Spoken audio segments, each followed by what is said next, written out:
Hello বন্ধুরা, আজকে আমরা রয়েছি বোলপুরের খুব নিকটবর্তী জয় মা কঙ্কালী মন্দিরে। বোলপুরের খুব কাছেই এই মন্দিরটি। তোমরা যদি বোলপুর আসো, অবশ্যই জয় মা কঙ্কালীর মন্দির দর্শন করবে। এই মন্দিরটির প্রাকৃতিক পরিবেশ খুবই সৌন্দর্য, সাজানো গোছানো।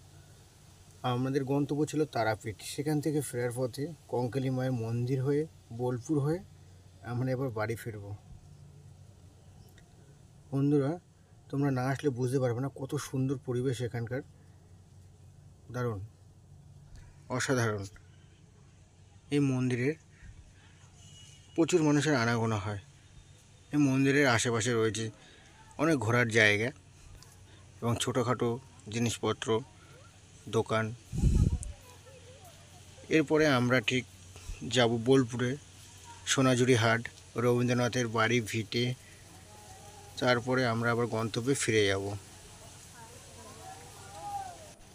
এখন আমরা আস্তে আস্তে মন্দিরের ভেতর প্রবেশ করব এবং মাকে দর্শন করব। আমার সাথে সাথে তোমরাও মাকে দর্শন করো। দেখো, মানুষের মনস্কামনা পূর্ণ হওয়ার জন্য মানুষ বিভিন্ন রকম গাছে ঢিল বাঁধে।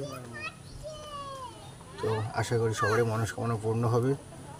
ভিডিওটি বেশি বেশি করে শেয়ার করো। তোমার ভিউটা দেখো, কত সুন্দর ভিউ এখানকার। আসলে মন জুড়িয়ে যাবে। জয় মা কঙ্কালী। সবাইকে ভালো রেখো মা। টাটা, ভালো থাকো বন্ধুরা।